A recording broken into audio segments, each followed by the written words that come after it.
My dears, today Vienna is known as one of the most beautiful and most livable cities in the world. But only less than a century ago, these same streets were part of one of the darkest periods in human history. Also, not many people know and not many people want to accept it, that Adolf Hitler had a very particular connection with this city. Today we're gonna walk around Vienna and visit some of the key places that experienced a massive transformation. Some of these places witness the growth and rise of the Third Reich. I'm not going to introduce this beautiful city. Today I'm going to introduce Vienna during the Nazi occupation. But by the way, I'm saying this with a lot of respect, just with a purpose of educating people about the history of Vienna, about what happened in this beautiful city. But naming the last name of Adolf is highly sensitive, so I have to be careful. So this guy with the little mustache, probably one of the most evil people that ever existed on this planet, was born in Austria, not exactly in Vienna. He was born in Braunau am Inn. However, as a young adult, he lived in Vienna, telling a story that not many want to hear or that not many want to remember. The city of Vienna, a city that has been ranked 5 times most livable city in the world. Translated into plain English means that this is one of the best places, best cities that you can live on the planet. One of the clearest waters you can drink in the world, amazing education, great opportunities for people, a society with high standards, one of the top qualities of life you can find around, clean, absolutely safe, full of history all around, and palaces and castles and princesses and Mozart and Beethoven and Johann Strauss, but also the Nazi occupation and Adolf Hitler.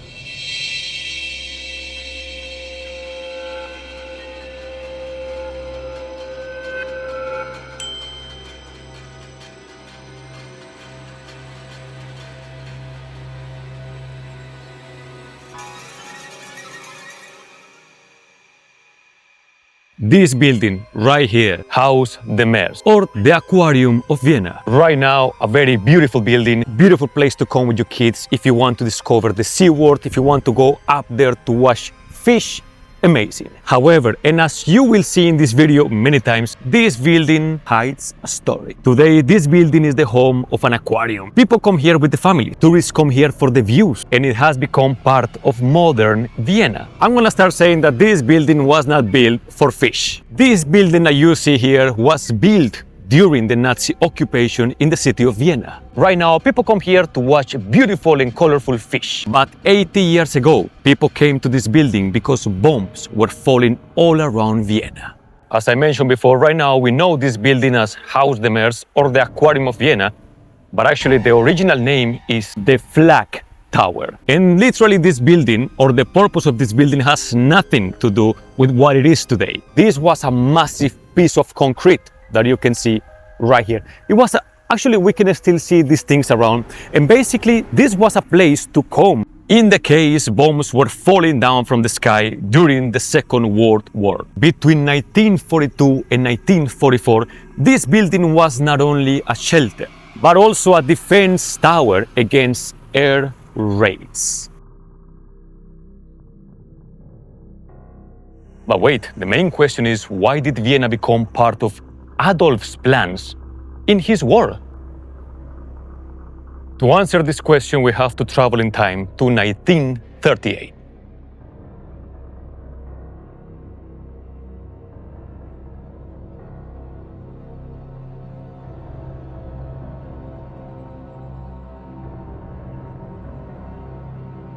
The city of Vienna is full of history, is full of things to learn, but also many scars from the past.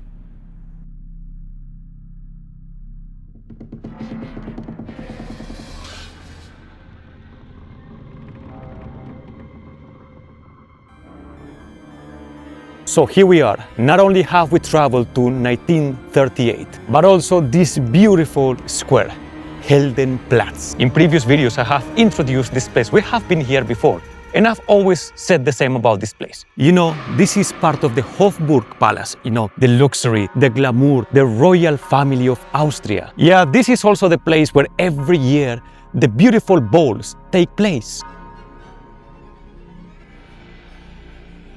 However, in 1938, something very different happened here. On March 15, 1938, a huge crowd was here. Like huge, like you cannot imagine, like filled, crowded, massive amount of people was here. Why? They came to see one guy and one guy only. They came to see a guy who left the city being a young man, a man who left Vienna and settled down in Munich when he started his political career. But 15 of March 1938, the young man returned. And literally, not as a normal guy. The young man returned to Vienna, and here people witnessed the rise of Adolf. The young man had returned, but now as the dictator of the Nazi Germany. You know, the guy with the funny mustache left Vienna and people didn't know about him. Once he returned in 1938, he returned as one of the most powerful men in human history.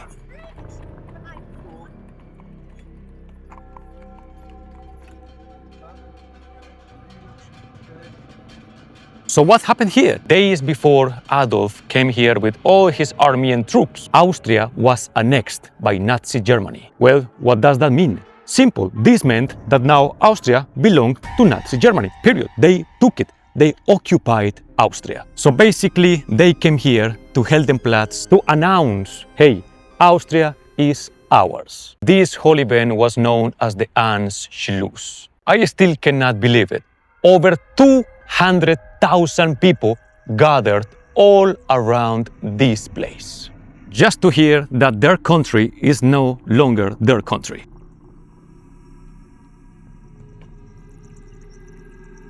And this place you see up there is known, or at least was known, as Adolf's balcony, which actually is not a balcony itself, it's just a terrace. But from that place, that young man with the funny mustache talked to everybody. Literally, it seems that Mr. Adolf, in those times, he was such a rock star for the wrong reasons.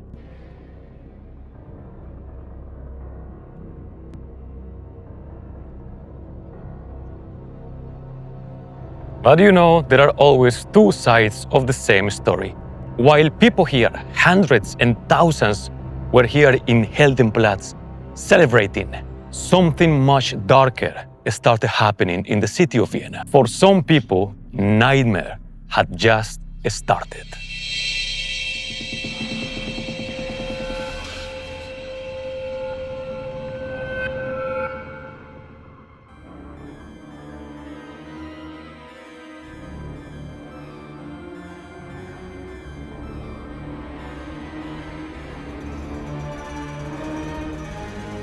And just a couple of streets away from Heldenplatz, the story becomes way more human. This is Heldenplatz, or the Square of the Jews.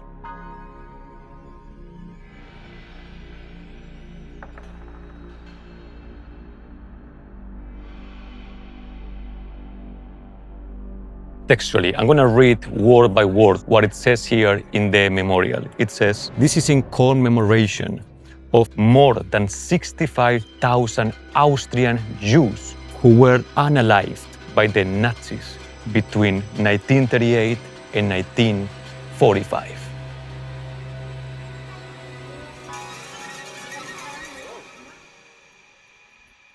In the 1400s, all this square was the epicenter, was the main center of social life by the Jews who were living in this region. There was a big synagogue around here, and also this exact place was where the Torah reading used to take place. So while many people, thousands of them, were celebrating the arrival of Adolf, many others, thousands of Jews, found themselves living suddenly from the night to the morning, living through a regime that didn't want them, a regime that wanted to extinguish them, a regime that wanted all gone. Just imagine that this beautiful square once was your home. This is your neighborhood, this is your district, your family lives here, you have history here, you had kids here, your kids used to play around all these grounds, people were happy. And then one day, one morning, you wake up and you are hated. You just became public enemy #1 for no reason. Just right here, legal Jewish citizens were persecuted, were humiliated. Not just their belongings were taken away, also their rights, their voices. So as you can see right now, in this, modern times, beautiful square, nice buildings, this memorial, yes, but to have this here, for me to enjoy this, the city of Vienna and history itself paid a very high price.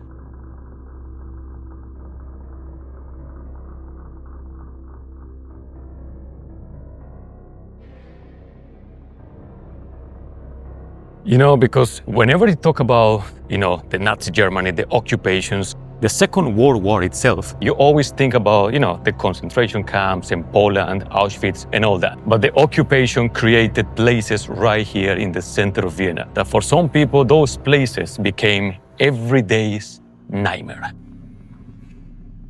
Probably have to climb up. There we go.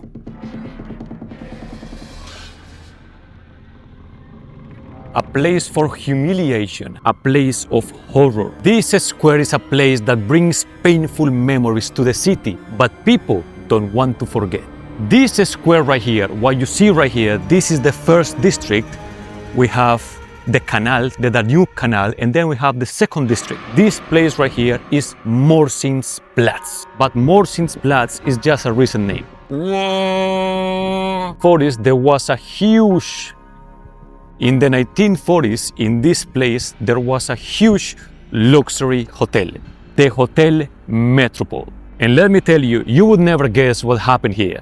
Before the Nazis came to power, this was a luxury hotel, the whole thing, all this square. Right after the Anschluss, as I told you before, the Anschluss was that moment where the Nazi Germany basically informed Austria that Austria belonged to them. Right when the guy with the little mustache told Austria, hey, now Austria is ours, this stopped being a luxury hotel. Instead of that, this became the headquarters of the Gestapo. And just to say it in simple words, the Gestapo was the secret police of Nazi Germany. The Gestapo is associated with some of the most catastrophic, terrible things that ever happened to Jewish people. There were interrogations, but interrogations that were about fear. Gestapo had a very heavy reputation of deadly interrogations, imprisonment, and terror. So there was a time between 1938 to 1940 where in many places of the city there were speeches. There was this guy Adolf telling, the futuristic ideas for the center of Europe, how this amazing and powerful Third Reich would become the ultra power, and how him and his Nazi regime would become the most powerful force on planet Earth. But somewhere around the 1940s, where now Adolf was the ultimate dictator, when people didn't have a voice anymore, people could not say anything, or you were totally unalived on the spot, then all these dreams, the speeches, the future promises, and then the real dictatorship started. And it was very simple. You are with them or you are against. And for many others, specifically Jewish people, they didn't even have a choice. And now the Hotel Metropole and the Gestapo headquarters don't exist anymore. But also people from Vienna, they don't want to forget their history. You know what they say? When you don't know the history, when you don't remember your history, you would repeat it again. And that is why there is nothing around here except one little memorial. And the memorial literally says, something happened here, we won't forget it.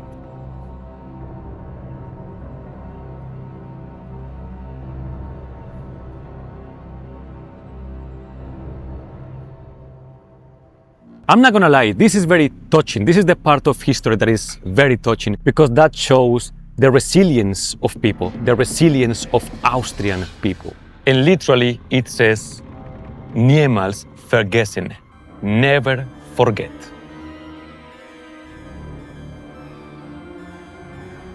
But in 1945, while Vienna was totally under the Nazi regime, the war came and they couldn't escape.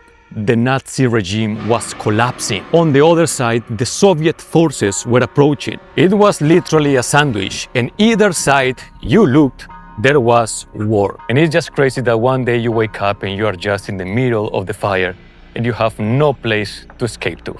However, to talk about 1945, we have to move to a different place of the city.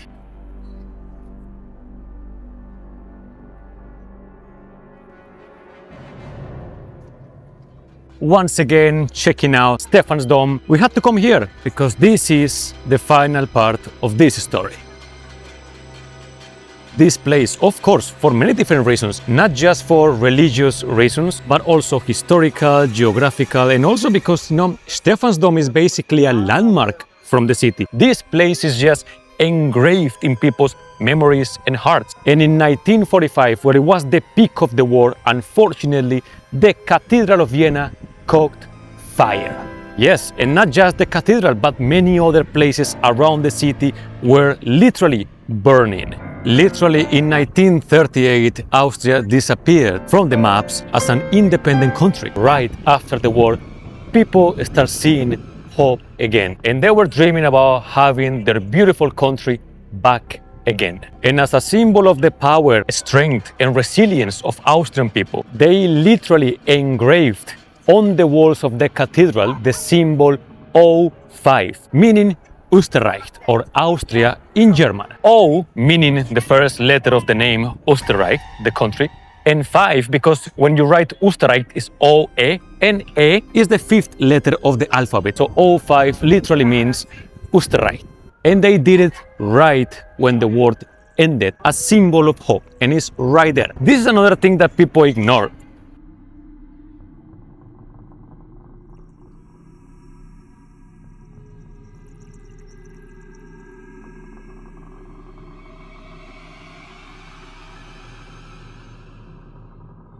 As you see, I really find that very touching. Like, you have war, many terrible things happen in your city. The city caught fire, the cities, half destroyed, and you just try to recover what is yours. And the only thing that is standing is hope, is your spirit, probably God if you are religious. So what better to represent the hope of people than their cathedral? Today, I started this walk surrounded by the normal Vienna.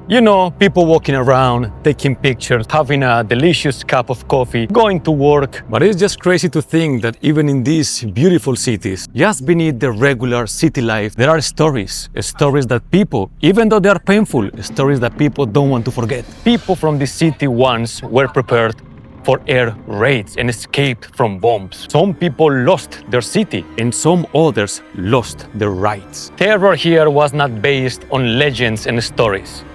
Terror here had specific locations. Finally, a beautiful city that was stolen from its people, and these people watch it burn.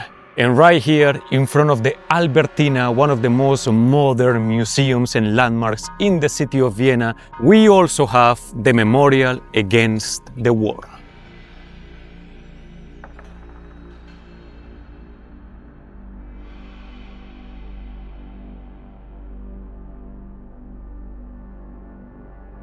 So Vienna moved on. Vienna rebuilt itself. Vienna became one of the best cities to live on the planet. But if you know where to look, you will still see and you will still find parts of history.